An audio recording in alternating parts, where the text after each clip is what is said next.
यहाँ एक बहुत बड़ी गड़बड़ हो गई है। तो हमेशा बढ़िया बहुत बड़ी प्रॉब्लम ही क्रिएट करते हो। हाँ बोलो, अब क्या हुआ? वो मैं एक्चुअली डैडी जी के साथ एक एंटीक शॉप में आया था, तो यहाँ एक मूर्ति गिर गई और अब ये लोग पैसे मांग रहे हैं। तो क्या हुआ? तो अब ये पैसे मांग रहे हैं 30 लाख रुपए। What? 30 lakhs? वो भी एक स्टैचू के लिए? हाँ, मुझे कुछ समझ में नहीं आ रहा है। Gautam, are you serious? तुम घर पर पड़े रहते हो पूरे दिन, मुफ्त की रोटियां तोड़ते हो, उससे भी तुम्हारा पेट नहीं भरता कि तुम अब नई नई प्रॉब्लम्स क्रिएट कर रहे हो मेरे लिए। तुम बताओ कहाँ से लेकर आऊंगी मैं 30 लाख इतने शॉर्ट नोटिस पर? 30 लाख सुनते ही उसके पैरों तले जमीन खिसक गई थी। गौतम भी अवनी के गुस्से के आगे कुछ नहीं कह पाया। You know what? तुम्हें रोज रोज प्रॉब्लम्स क्रिएट करने की आदत हो गई है। But I am really sorry, इस बार मैं तुम्हारी कोई मदद नहीं करूंगी। ये प्रॉब्लम तुमने खुद क्रिएट की, अब इसे सॉल्व भी तुम खुद करो। लेकिन अपनी आज गौतम और अवनी की शादी को 3 साल हो चुके थे, लेकिन गौतम आज भी अवनी के घर एक घर जमाई बनकर ही रहता था, जहां उसकी हैसियत एक नौकर जितनी ही थी। वो नौकरों की तरह कभी सांस की साड़ी आयरन करता, तो कभी अवनी की गाड़ी साफ करता। घर की रसोई से लेकर घर की सफाई तक का सारा बोझ उसी के सर पर था। वहीं अवनी कभी कभी अपने पति की ये हालत देखकर बहुत झल्ला जाती थी, क्योंकि घर का पूरा फाइनेंशियल बोझ सिर्फ उसी के सर पर था।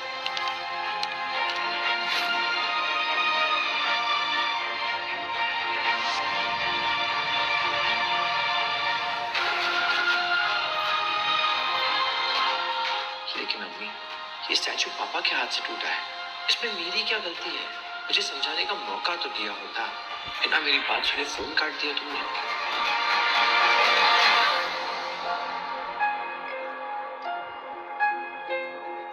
क्या हुआ मिस्टर? 1 घंटा हो गया, लेकिन अभी तक ना पैसे आए और ना तुम्हारी मदद के लिए कोई आदमी।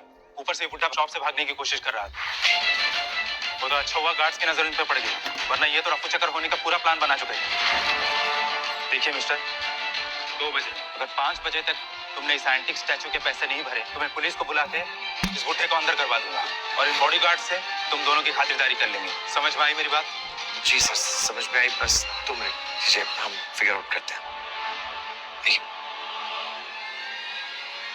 पापा जी, ये हमें यहाँ पेमेंट किए बिना जाने नहीं देंगे। लेकिन मैं जेल नहीं जाना चाहता। प्लीज तुम कुछ करो ना, तुम मेरे बदले जेल चले जाओ। वैसे भी मेरे परिवार ने 3 साल तक तुम्हें रहने के लिए छत दी है, इतना तो कर सकते हो ना तुम मेरे लिए। डैडी जी, मैं जेल तो चला जाता, पर ये लोग काफी स्ट्रिक्ट है, ऐसे नहीं छोड़ेंगे। आपने देखा नहीं वो मैनेजर कैसे धमकी देके चला गया? तो फिर पैसे दे दो ना इन्हें। 30 लाख देने, मेरे जेब में 30 फूटी कौड़ियां नहीं है। मैं नहीं कमाता, मुझे खर्चे के लिए भी अपनी पैसे देती है। मेरे पास नहीं है, न नौकरी है न पैसे, कैसे कैसे चुकाऊंगे? तो तुम अवनी को फोन करो, मैंने उसे फोन किया था, उसने फोन काट दिया बिना सुने। यूजलेस दामाद हो तुम एकदम। अपनी बात मेरी बेटे के सामने रख भी नहीं सकते। तुम उसे कॉल करो, मैं बात करता हूँ।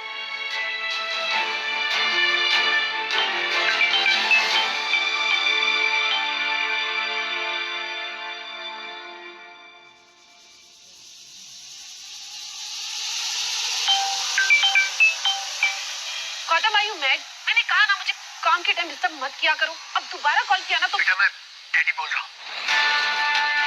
डैड? हाँ बेटा, मुझे तुम्हारी मदद की जरूरत है।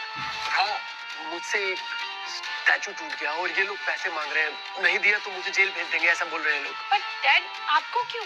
ये गलती तो गौतम की है ना, तो आपको जेल क्यों? बेटा वो दरअसल मुझसे ही टूट गया था। स्टैचू देखते हुए मैं उसकी पिक्चर्स ले रहा था, मेरा हाथ लग गया और स्टैचू नीचे गिरा और टूट गया। डैड, आप ऑलरेडी जानते हैं कि गौतम ने घर पे कितनी प्रॉब्लम्स क्रिएट कर रखी हैं, और आप भी मेरी लाइफ में नई नई प्रॉब्लम्स लेकर आ रहे हैं। लेकिन बेटा अच्छा ठीक है, अब बताइए आप कहाँ पर है, मैं मॉम को लेकर आती हूँ। बेटा हम एंटीक शॉप पर है, Madhav Nagar. Okay wait there, मैं अभी आ रही हूँ। अवनी के सामने बहुत बड़ी मुसीबत खड़ी थी, जिससे निकलना उसके लिए आसान नहीं था। दरअसल अवनी के पिता अनिल सिंह जोधपुर के अमीर परिवारों में से एक थे, लेकिन अनिल की मां गायत्री देवी हमेशा से ही गौतम और अवनी की शादी के खिलाफ थी। 3 साल पहले अवनी के दादाजी हिम्मत अग्रवाल गौतम से पुष्कर में टकराए थे और गौतम को पहचानते ही उन्होंने अपनी फेवरेट पोती अवनी के लिए उसे पसंद कर लिया।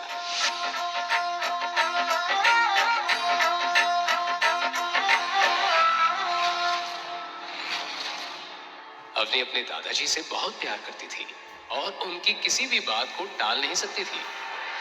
पर शादी के कुछ वक्त बाद ही हिम्मत अग्रवाल दुनिया को अलविदा कह गए, इस राज के साथ कि उन्होंने गौतम को अवनी के लिए क्यों चुना। कैसे पहचानते थे वो गौतम को। फिर उनके जाने के बाद परिवार की बागडोर उनकी पत्नी और अवनी की दादी गायत्री देवी ने अपने हाथों में ले ली। गायत्री देवी अपने परिवार के रुतबे और नाम का बहुत ध्यान रखती थी और साथ ही अपने परिवार में गौतम नाम का धब्बा बर्दाश्त नहीं कर पा रही थी। इसलिए उन्होंने हिम्मत जी के जाने के बाद अनिल और उसके परिवार को अग्रवाल मैंशन से अलग कर दिया था। अवनी आज भी ये सदमा भूल नहीं पाई थी। अब दिन रात उसके दिमाग में सिर्फ एक ही बात चलती रहती थी कि अपने परिवार की हालत कैसे सुधारी जाए। आज एक बार फिर उसके सामने मुसीबत खड़ी थी। वो अगले ही पल अपनी मॉम गीता के साथ माधव नगर जाने के लिए गई।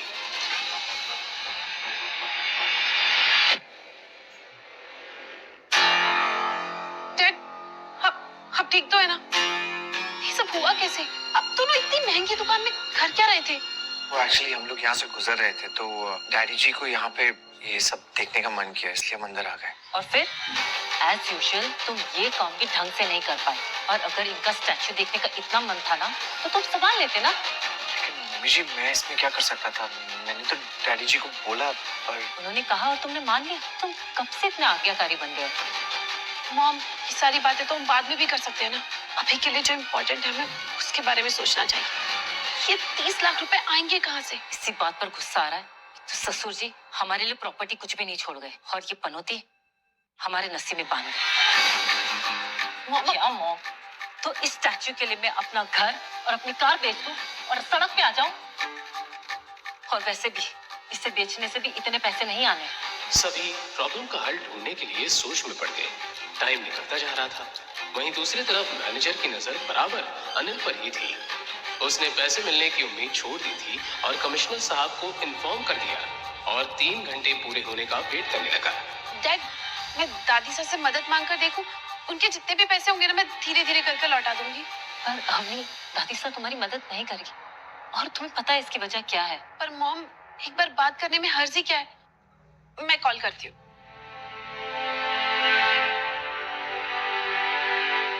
अग्नि ने अगले ही पल अपनी दादी गीता देवी को कॉल लगा दिया, पर उसे यही डर सता रहा था कि गीता देवी उसका फोन उठाएगी कि नहीं।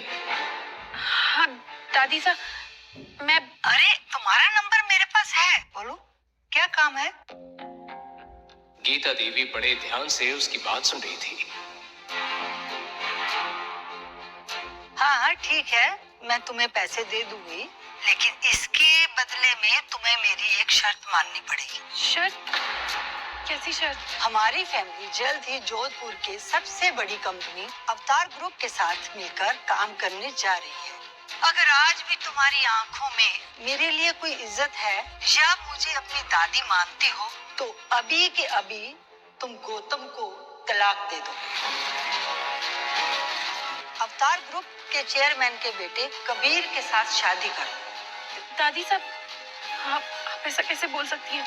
इस बार तो गौतम की इसमें कोई गलती भी नहीं थी। देखो, मुझे इससे कोई मतलब नहीं है। अगर तुम्हें मेरी शर्त मंजूर है तो मैं तुम्हारी मदद कर दूंगी। दादी साहब, मेरे पापा आपके बेटे हैं।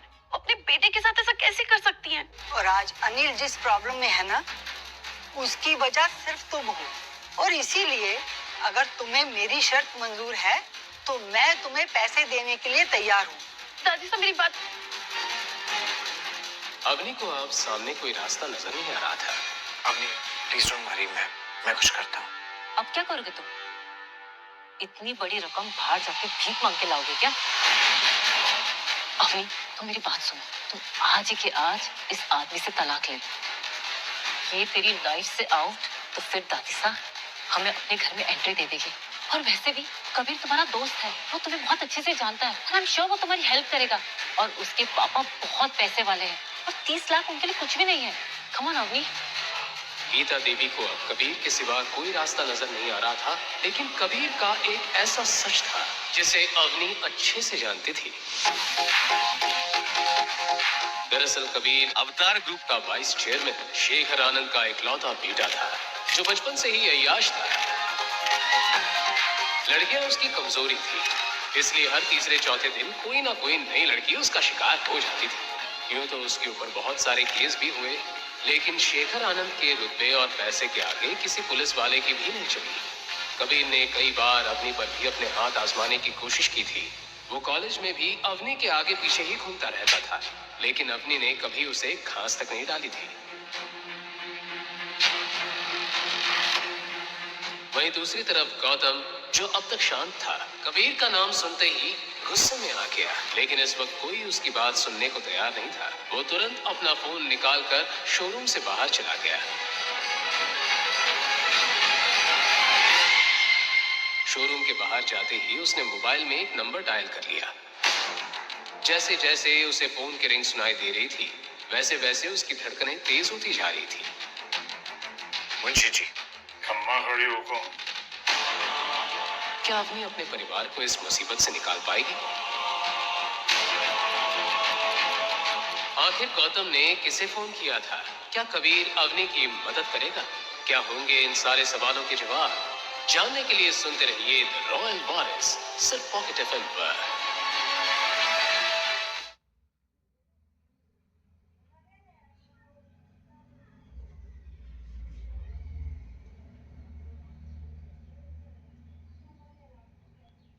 अम्मा खड़ी होको।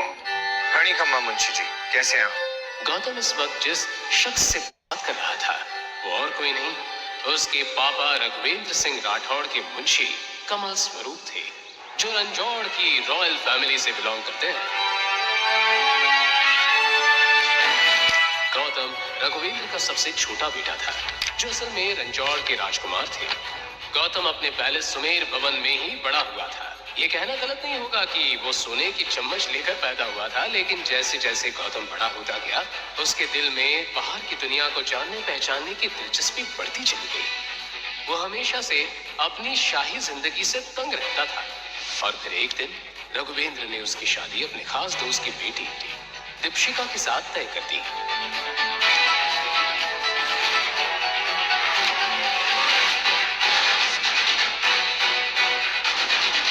हालांकि दीपशिका गौतम की बचपन की दोस्त थी। वो उससे प्यार नहीं करता था, पर उसकी फैमिली कुछ सुनना नहीं चाहती थी। इसलिए जिस दिन शादी तय हुई, गौतम सजे हुए मंडप को सूना छोड़कर भाग निकला।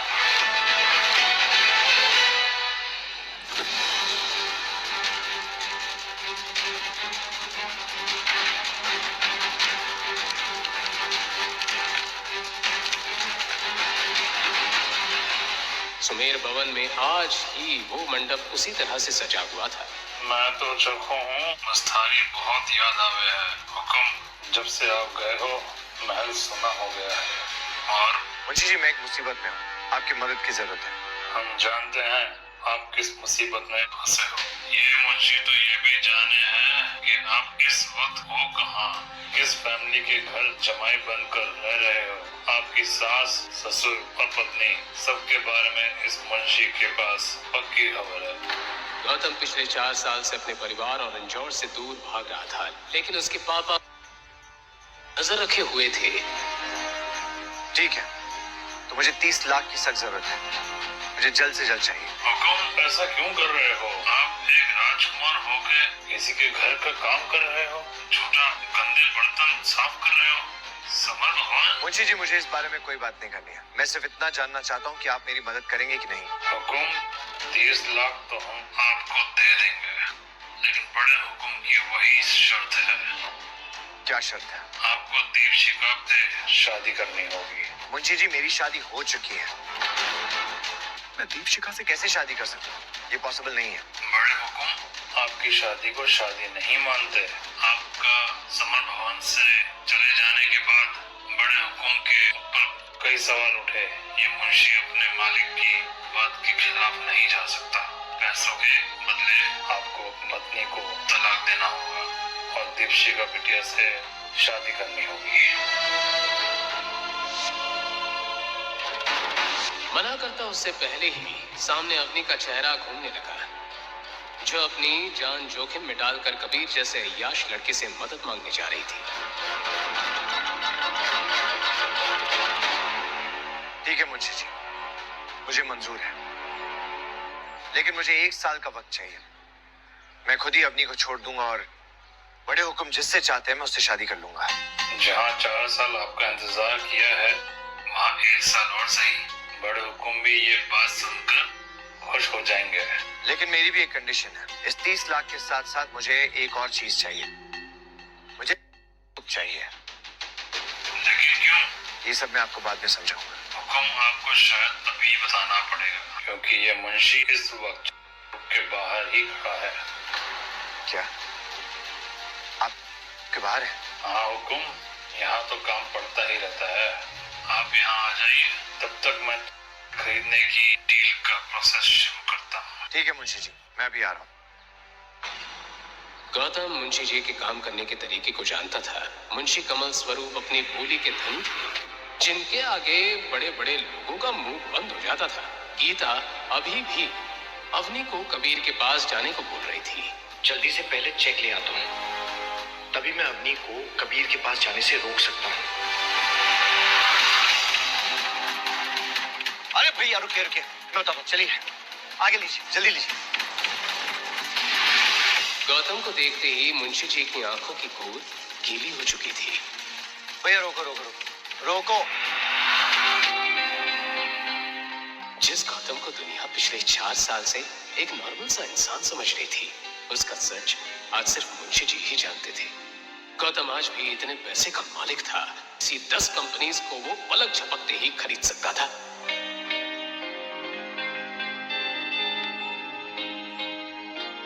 मुंशी जी, कंपनी खरीदने की फॉर्मेलिटीज हो गई?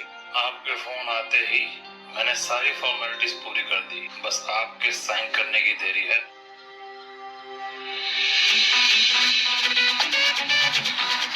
गुड, आपको मेरा एक और काम करना होगा। इस कंपनी का चेयरमैन है शेखर आनंद और उसका एक बेटा है बिगड़ा हुआ कबीर आनंद। मैंने सुना है शेखर आनंद के इशारे के बिना इस कंपनी में पत्ता तक नहीं हिलता। बिल्कुल सही। नाइस।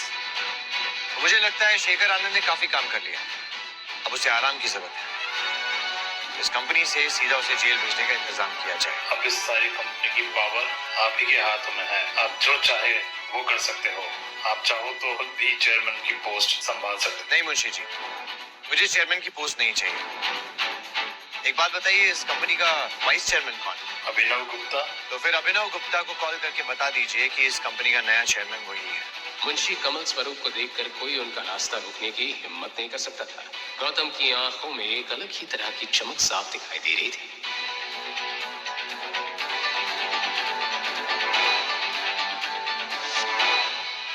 लेकिन वही दूसरी तरफ अवनी की टेंशन बढ़ती जा रही थी। उसके सामने कबीर से मदद मांगने के सिवा कोई रास्ता नहीं था। इधर गौतम और मुंशी जी को ऑफिस के अंदर देखते ही एक 32 साल की औरत ने उन्हें केबिन के बाहर रोक दिया। तुम दोनों अंदर कैसे आ गए, वो भी बिना किसी से पूछे? ये औरत शेखर आनंद की पर्सनल सेक्रेटरी शालिनी थी, जो मुंशी जी की पहचान से वाकिफ नहीं थी। मैं यहाँ के चेयरमैन मिस्टर गुप्ता से मिलने आया हूँ। मिस्टर अभिनव गुप्ता इस कंपनी के वाइस चेयरमैन है और वो तुम जैसे सेल्समैन से बिना अपॉइंटमेंट के नहीं मिलते हैं। तो अब यहाँ से निकलो वरना मैं सिक्योरिटी बुलाऊं। सिक्योरिटी। गौतम के फोन पर अवनी का फोन आने लगा। इससे पहले कि वो फोन उठाकर जवाब देता, उसका मोबाइल लो बैटरी के कारण स्विच ऑफ हो गया। तुम जानती भी हो किससे बात कर रही हो? ये जोधपुर के मुंशी जी, मुझे लेट हो रहा है, गुप्ता जी को बुलाइए प्लीज। हेलो। अभिनव गुप्ता मुंशी जी को अच्छे से जानता था। वो अपने काम छोड़कर तुरंत अपने केबिन से बाहर आ गया। देखो, मैं तुम दोनों को लास्ट वार्निंग दे रही हूँ। मिस कामिनी, ये तरीका है आपका गेट से बात करने का? सॉरी सर, लेकिन शट अप। तुम्हें पता है ना, तुम्हारी इस बदतमीजी की वजह से तुम्हें इस कंपनी से निकाला जा सकता है।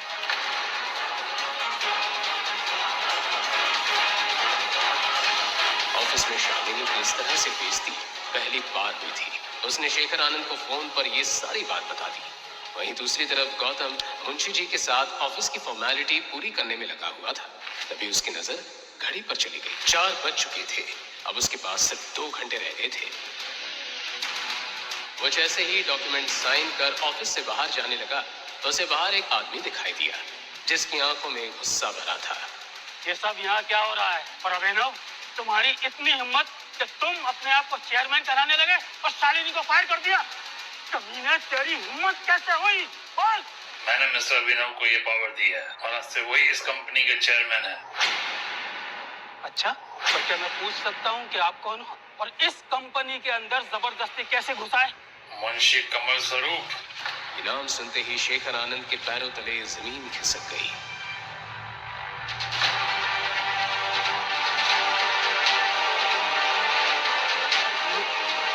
मिस्टर कमल, आपने मुझे पहले नहीं बताया। आप मुझे पहले इन्फॉर्म कर देते तो हाँ, एक काम करते हैं, आप मेरे केबिन में चलिए, वहाँ चल के बात करते हैं। हाँ? मिस्टर आनंद, बातचीत का वक्त निकल चुका है। इस कंपनी के आड़ में आप क्या काले धंधे चला रहे हैं हमें अच्छे से पता है।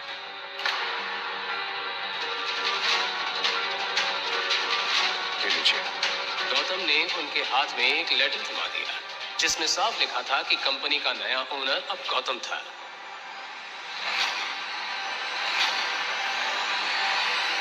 मुंशी जी, मिस्टर गुप्ता आपसे बात करनी है, आइए। वहीं केबिन के अंदर आते ही गौतम ने अपने घड़ी में टाइम देखा। वक्त निकलने के साथ ही उसके दिल में अवनी और उसकी फैमिली के लिए चिंता बढ़ती जा रही थी। मिस्टर अभिनव, आज से आप इस कंपनी के चेयरमैन हैं। इस कंपनी के सारे फैसले आप ही लेंगे। मैं पूरी ऑनेस्टी के साथ काम करूंगा सर, आपको शिकायत का मौका नहीं दूंगा। गुड। और शेखर आनंद और कबीर आनंद का सारे कच्चा चिट्ठा मुझे चाहिए। उन्होंने बहुत लड़कियों की जिंदगी बर्बाद की है। उनके जेल जाने का वक्त आ गया है। आप टेंशन मत लीजिए सर, मेरे पास उनके खिलाफ बहुत सारे सबूत हैं मेरे लॉकर में। मुझे पता था इनके खिलाफ कोई ना कोई आवाज जरूर उठाएगा। मुझे इसी दिन का इंतजार था सर। आज मैं आपको सारे सबूत दे दूंगा सर। नाइस। मुंशी जी, मुझे देर हो रही है, मेरा चेक दे दीजिए।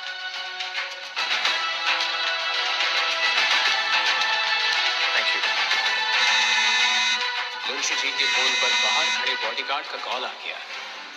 फोन उठाते ही मुंशी जी हैरानी से गौतम को देखने लगे। आखिर कैसे सुलझाएगा गौतम ये सारी गुत्थी? क्या होंगे इन सारे सवालों के जवाब? जानने के लिए सुनते रहिए द रॉयल वारिस, सिर्फ पॉकेट एफएम पर।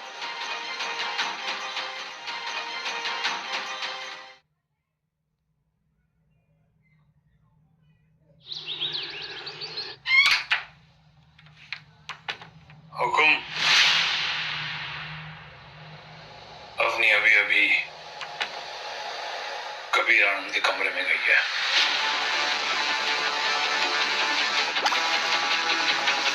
गौतम ये बात अच्छे से जानता था कि कबीर ने अवनी को अपने कैबिन में क्यों बुलाया था। उसके कैबिन में एक ऐसा ड्रग रहता था जिसे वो हर लड़की को उस पर इस्तेमाल करके उनका फायदा उठाता था। ऑफिस में बहुत सारे लोग इस सच्चाई से वाकिफ थे, लेकिन सभी लोग कबीर और शेखर के खिलाफ आवाज उठाने से डरते थे। आज कबीर कंपनी के नए मालिक गौतम के गुस्से का शिकार होने वाला था।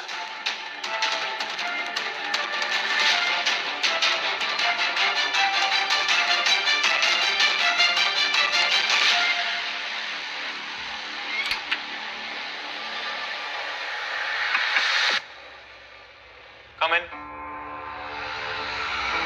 मुंशी जी की बात सुनते ही गौतम चेक लेकर कबीर के कैबिन की तरफ चला गया। आपको कहीं जाने की जरूरत ना है।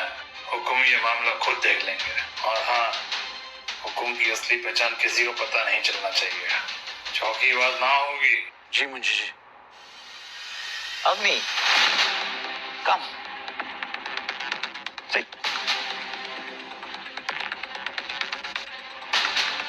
सो, ऐसे आना हो। अवनी ने कबीर के केबिन में आते ही उसे सारी बात बता दी। गौतम की आंखों में बेचैनी बढ़ती जा रही थी। अवनी, इतनी बड़ी बात हो गई और तुम मुझे भी बता रही हो? ये सब तो तुम्हें बहुत पहले बता देना चाहिए था। अभी नहीं कबीर, मैं ड्रिंक नहीं करती।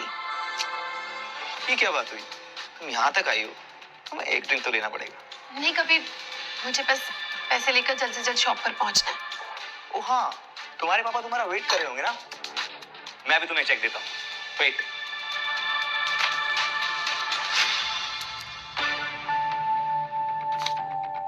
और तुम ड्रिंक नहीं करोगी तो मुझे बहुत बुरा लगेगा। थैंक्स कबीर, पर मैं ड्रिंक नहीं कर सकती। हाँ, मैं तुम्हारे पैसे जितना जल्दी हो सके ना वापस कर दूंगी। मुझे पैसों की परवाह नहीं। कबीर धीरे धीरे अवनी के करीब आने लगा। उसकी आंखों में उसकी मंशा साफ दिखाई दे रही थी।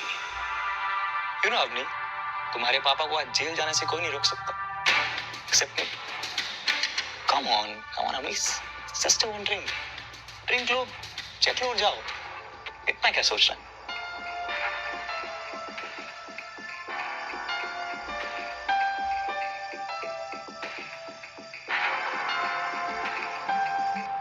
कभी ड्रिंक करने के बाद तुम पक्का मुझे चेक दे दोगे ना? ऑफ कोर्स, पैसा मेरे लिए इतनी बड़ी बात नहीं।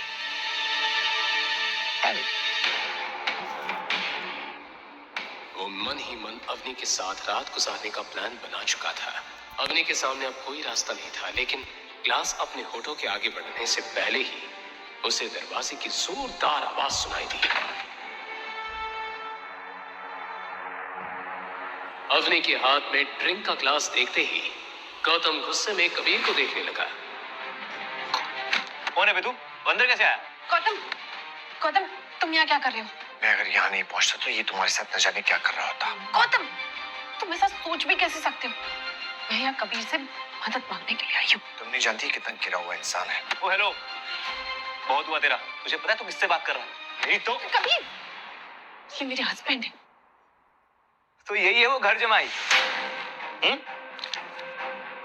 अवनी, इससे कहो अभी के अभी मेरे पैरों में गिरकर माफी मांगे, नहीं तो आज यहाँ से जिंदा बचकर नहीं जाएगा। और अवनी, ये चेक तो तुम भूल ही जाओ।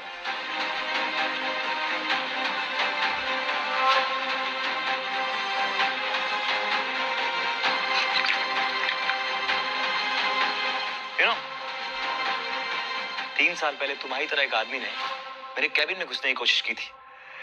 उसकी फैमिली वाले उसकी लाश आज तक ढूंढ रहे हैं।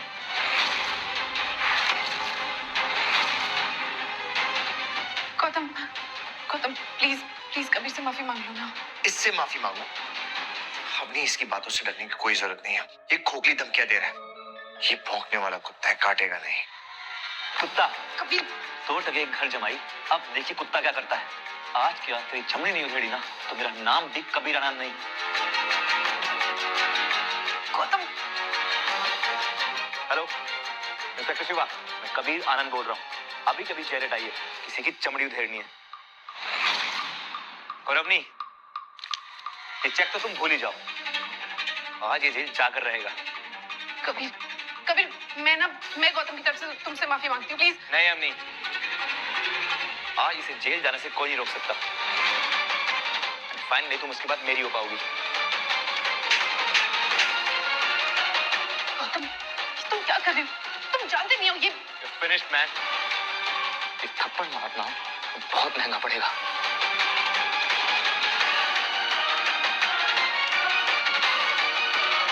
डैड, इस कुत्ते ने आपके बेटे को थप्पड़ मारने की कोशिश की है।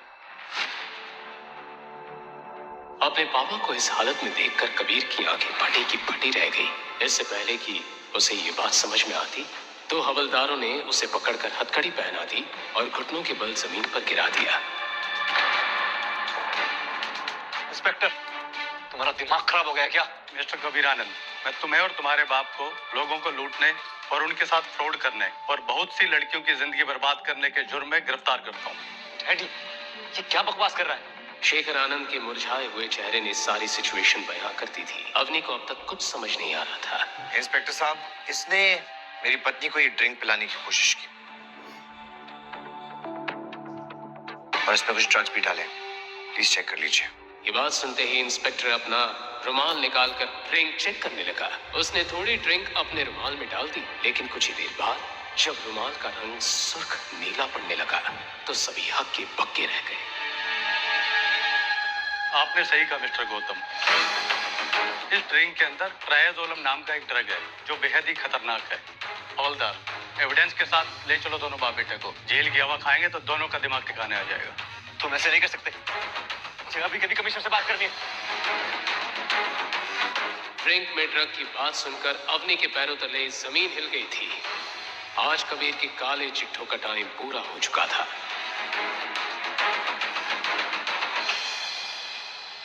अग्नि, गौतम के पास बताने के लिए बहुत सारी बातें थी, लेकिन वो इस वक्त अपनी सच्चाई नहीं बताना चाहता था।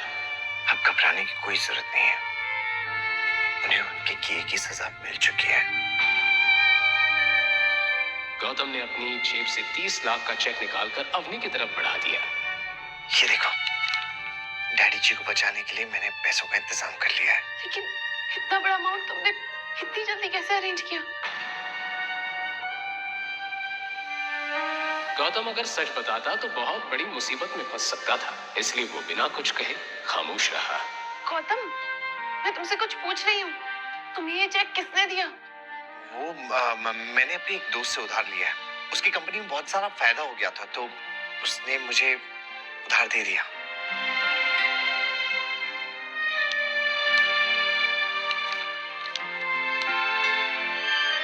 अवनी हैरानी से उस चेक को देख रही थी। हम ये पैसे आराम से वापस कर सकते हैं। उसे पैसों की जल्दी नहीं है।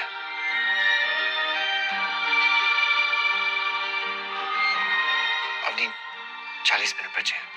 हमें शोरूम चलना होगा। तुम लोग हमारा वेट कर रहे होंगे। वहीं दूसरी तरफ अनिल और गीता शोरूम के एक कोने में बैठे थे। दो हट्टे कट्टे गार्ड्स ने उन्हें घेर रखा था। सभी को सिर्फ मैनेजर के कमांड का ही इंतजार था। साथ ही मैनेजर ने कमिश्नर को फोन करके शोरूम आने के लिए भी कह दिया। 10 मिनट रह गए हैं और तुम्हारे दामाद और बेटी भी गायब है। मुझे नहीं लगता तुम लोग पैसे दे पाओगे, इसीलिए जेल जाने के लिए तैयार है। अवनी बेटा, पैसों का कुछ इंतजाम हुआ? मेरा तो जी गले तक आ गया है। मॉम, डोंट वरी, ये रहा चेक।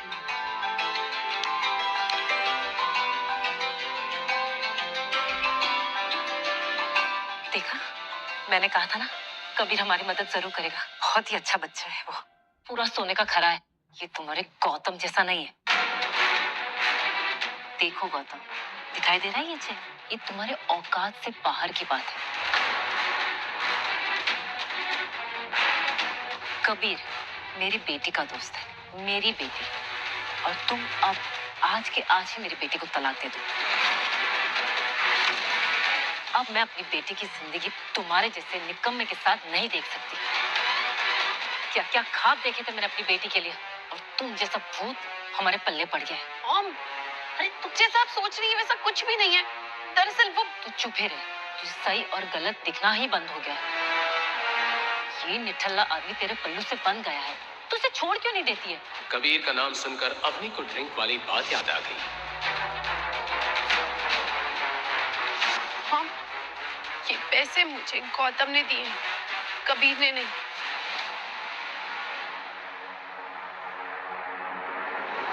अच्छा, इसका ऐसा कौन सा दोस्त आ गया जिसने इस भिखारी को इतने सारे पैसे दे दिए? चल कॉल लगा, अभी के अभी अपने दोस्त को कॉल लगा।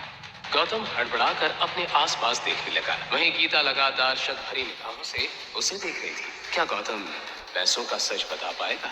क्या कबीर गौतम से बदला लेगा? क्या होंगे इन सारे सवालों के जवाब?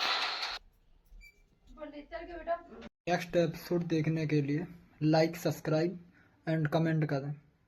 500 लाइक करते हैं। नेक्स्ट एपिसोड जल्दी ही ड्रॉप कर दूंगा।